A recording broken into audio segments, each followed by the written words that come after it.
Welcome. This is Signal.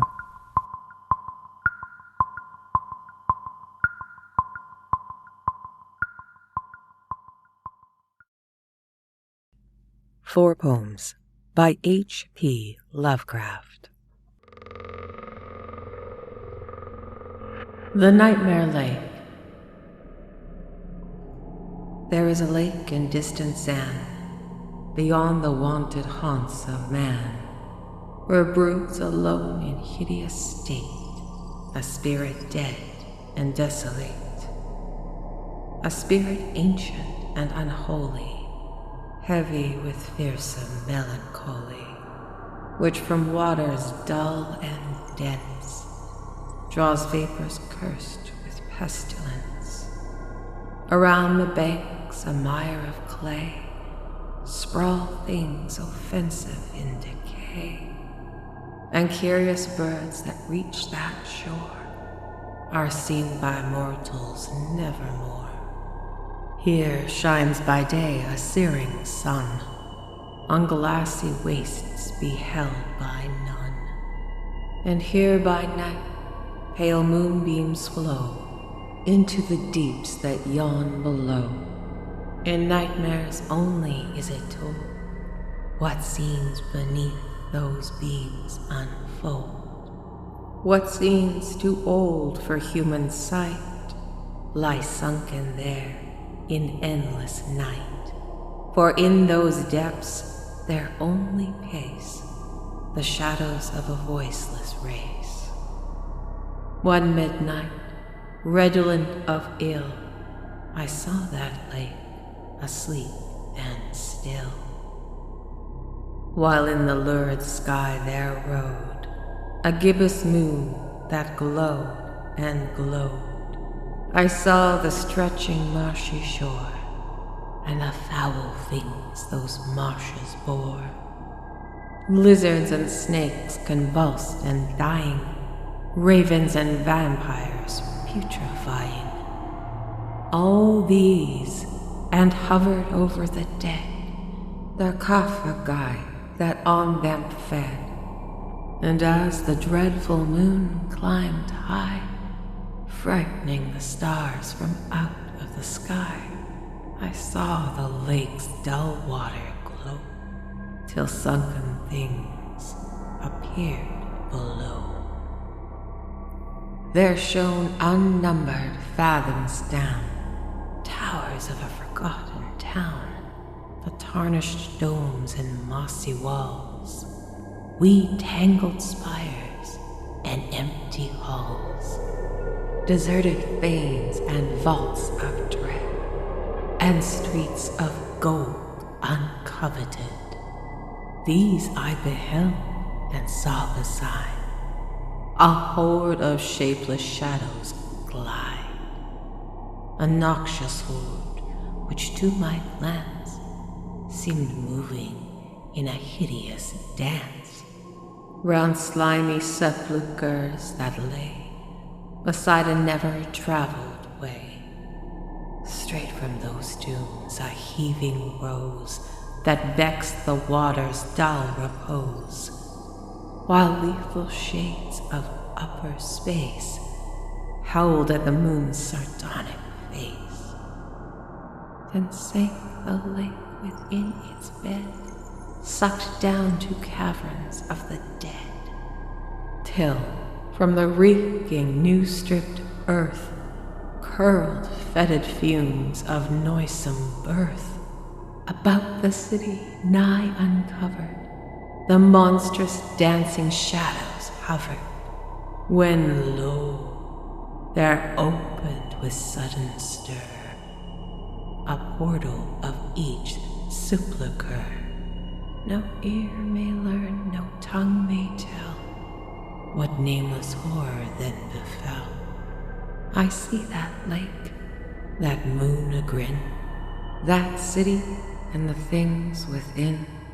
Walking, I pray on that shore, the nightmare lake may sink no more. Despair.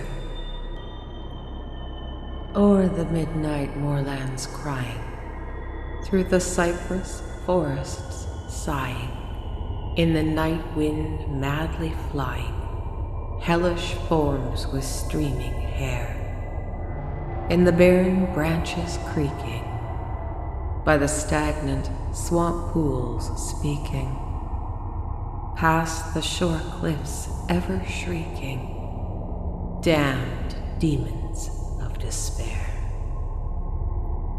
Once I think I half remember, ere the grey skies of November quenched my youth's aspiring ember, lived there such a thing as bliss. Skies that are now dark were beaming, gold and azure splendid seeming, till I learned it all was dreaming, deadly drowsiness of dis. But the stream of time swift flowing brings the torment of half knowing, dimly rushing, blindly going past the ever-trodden lea. And the voyager, repining, sees the wicked death fires shining, hears the wicked petrels whining, as he helpless drifts to sea. Evil wings in ether beating, vultures at the spirit eating, things unseen forever fleeting, black against the leering sky, ghastly shades of bygone gladness, clawing fiends of future sadness, mingle in a cloud of madness, ever on the soul to lie. Thus the living, lone and sobbing, in the throes of anguish throbbing, with the loathsome furies robbing, night and noon of peace and rest. But beyond the groans and grating of abhorrent life is waiting sweet oblivion culminating all the years of fruitless quest.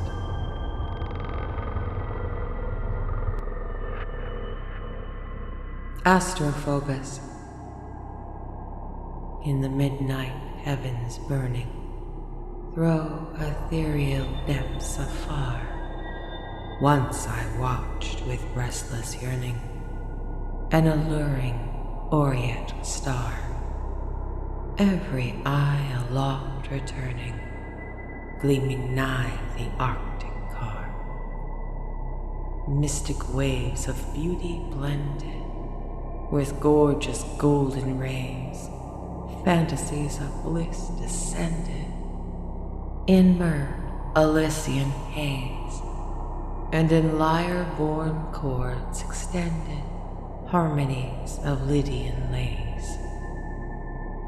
There, thought I, lie scenes of pleasure, where the free and blessed dwell, and each moment bears a treasure, freighted with a lotus spell, and there floats a liquid measure from the lute of Israfel. There, I told myself, were shining worlds of happiness unknown, peace and innocence entwining by the crowned virtue's throne, men of light, their thoughts refining, purer, fairer than our own. Thus I mused when o'er the vision crept a red delirious change, hope dissolving to derision, beauty to distortion strange, hymnic chords in weird collision, spectral sights in endless range. Crimson burned the star of sadness, as behind the beams I peered. All was woe seemed but gladness, ere my gaze with truth was sheared. Cacodaman demons murred with madness through the fevered flickering weird. Now I know the fiendish fable, that golden glitter bore. Now I shun the spangled sable that I watched and loved before, but the horror set and stable haunts my soul forevermore. Nemesis. Through the ghoul-guarded gateways of slumber, past the wan-mooned abysses of night, I have lived all my lives without number.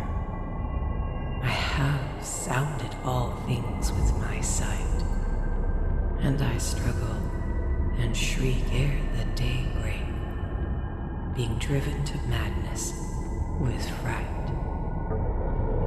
I have whirled with the earth at the dawning, when the sky was a vaporous flame.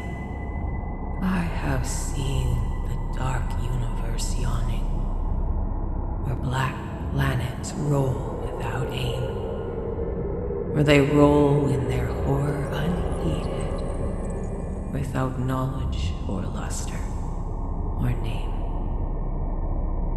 I had drifted o'er the seas without ending, under sinister gray clouded skies, that many forked lightning is rending, that resound with hysterical cries, with the moans of the invisible demons that out of green waters rise.